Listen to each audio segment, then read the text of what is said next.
बाप म्हणणारे राजा मेलेले कोण पुरात येत असतं का? पोरानं बापाला निरुत्तरित केलं. पोरगा बापाला म्हणला बाबा म्हणूनच म्हणतो आज आई गेली, उद्या तुम्ही जाणार आहे, तुमच्या पाठी आम्ही सुद्धा जाणार आहे. हे चालतच असतं. बापाला निरुत्तरित केलं, पोरगा गाडीत जायला निघाला. डबडबलेले पानावलेले डोळे बापानं खांद्यावरच्या उपारणीनं पुसले आणि पोराला गाडीपर्यंत वाटा लावायला गेला. बाप एकटा पोरगा गाडीत बसतोय, बापाला पुन्हा नाही आवडलं. बापानं पुन्हा दुसरा प्रश्न केला, अरे तू एकटाच दिसतोय, मोठा दादा काही दिसतच नाही, तो आला नाही का काय? पोरानं उत्तर सांगितलं, दादा म्हणला आपल्या पाठीमागं लय व्याप असतो, नाहीतरी काही जाणाऱ्यांना कोण थांबवत असतं का? आता आईच्या वेळेस तू जा, बाबाच्या वेळेस मी जाईन म्हणला. ऐकता का माझं कीर्तन तुम्ही? माय बापा हो, तुम्हाला माझी विनंती आहे, स्वतःच्या आई बापाचे अंत्यसंस्कार वाटून घेणारी पिढी जर याच मातीमध्ये जन्माला येत असेल, त्याला कारण तुम्ही आणि मी असू हे आपण लक्षात ठेवलं पाहिजे. हे इकडं मी तुम्हाला भक्त पुंडलिक राहायचं चरित्र सांगतोय. आपल्या लेकरांना चांगले संस्कार घाला, माझी विनंती आहे. तुम्हाला मी अजून एक गोष्ट सांगून जाईल. जी लेकरं स्वतःच्या आईबापासाठी जगतात, बरोबर आहे की नाही, जी लेकरं आपल्या आईबापाच्या स्वप्नाला साकार करण्यासाठी जगतात, त्यांच्यासारखे श्रीमंत आईबाप या जगाच्या पाठीवरती कोणी नसतील. टाटा बिर्ला अंबानी सारखे उद्योगपती सुद्धा तुमच्यापेक्षा पैकी असतील, पण तुमची लेकरं देवासाठी, देशासाठी, धर्मासाठी समर्पित असणारी असली पाहिजेत. ही उर्मी आणि ही ऊर्जा तुमच्या अंतःकरणामध्ये आली पाहिजे. नुसते शिवचरित्र सांगितली हे सगळं ऐकलं म्हणजे छान वाटत नसतं. अजून मी तुम्हाला एक गोष्ट सांगून जाईल, म्हणजे आपलं जीवन कसं असावं लागतं. इथं पलीकडे जिल्हा आहे आपला लातूर जिल्हा. लातूर जिल्ह्यामध्ये अशी एक व्यक्ती, त्यांचं नाव आहे पद्मश्री डॉक्टर तात्याराव लहाने आणि त्यांचे धाकटे बंधू डॉक्टर विठ्ठलराव लहाने. त्यांचं आपल्या लातूर हॉस्पिटल आहे, ते प्लास्टिक सर्जन आहेत.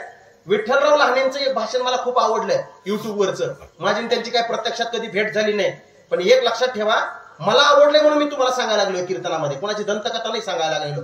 विठ्ठलराव लहाने म्हणतात, मी लहान होतो 15 वर्षाचा. लहान असताना मला माझ्या आईनं शेजारच्या काकूची साडी आणायला सांगितली. साडी आणली, 8 दिवस झाले. आईनं परत साडी ती धुतली, इस्त्री केली, घडी घातली आणि मला माघारी नेऊन द्यायला सांगितली. साडी हातात घेतल्याच्या नंतर आईला विचारलं, आई साडी का परत नेऊन द्यायची? आई म्हणली, अरे राजा मला बाहेर गावी पाहुण्यांकडे जायचं होतं, 4 लोकांमध्ये घालून जावी अशी एकही साडी माझ्याकडे घरात शिल्लक नव्हती, त्याच्यामुळे आपण शेजारच्या काकूची मागून आणली, त्यांची त्यांना परत नेऊन दे. हे आईचे शब्द ऐकल्याबरोबर माझ्या डोळ्यातून गळकन पाणी आलं. खूप वेदना झाल्या अंतःकरणाला, मन हेलावून गेलं माझं. केवढं हे दारिद्र्य, केवढं दुर्दैव. आपल्या आईला 4 लोकात घालून जावी अशी एकही साडी घरात शिल्लक नसावी, याच्या एवढं दुर्दैव कोणतंच नसतं. त्याच दिवशी मी असं ठरवलं, एवढं श्रीमंत व्हायचं, इतका पैसा कमवायचा का माझ्या आईला रोज एक नवी साडी घालायला भेटली पाहिजे. या स्वप्नाला उराशी धरून खूप अभ्यास केला.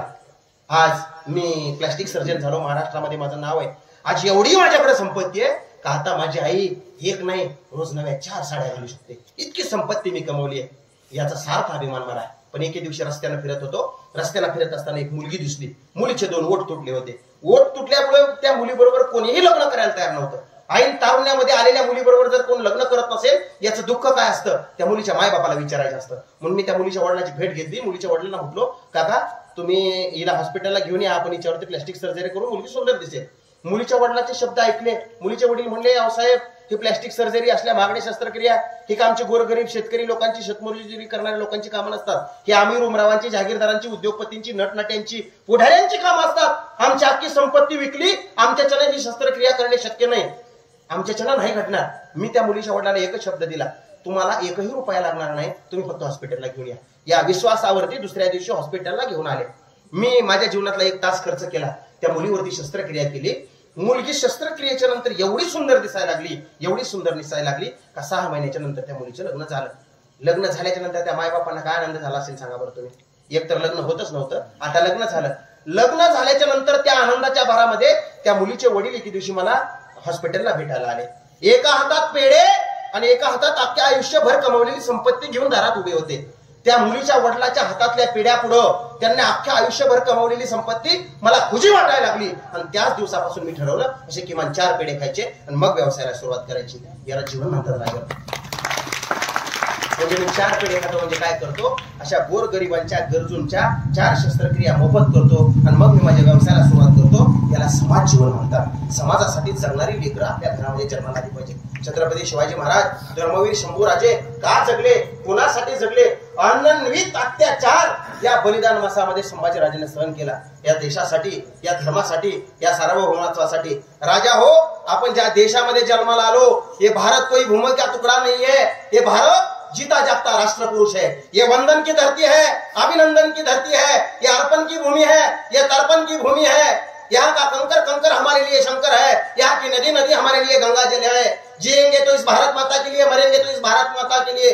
मरने के बाद बहती हुई गंगा जल में कोई हमारे अस्थियों को कान लगा के सुनेगा तो उसमें से एक ही आवाज आएगी, भारत माता की जय, भारत माता की जय। ही उर्मी आणि ही ऊर्जा आपल्या लेकरांच्या अंतराळात आली पाहिजे। म्हणून आपलं जीवन असतं राजांनो। ज्यांना ज्यांना हे कीर्तन कळालं ते धन्य झाले, आणि ज्यांना नाही कळालं त्यांना संत महात्म्यांना वेगवेगळे रूपक करून सावध केलं, मायबाप जाग केलं। कोई बाजागा, कोई बाजा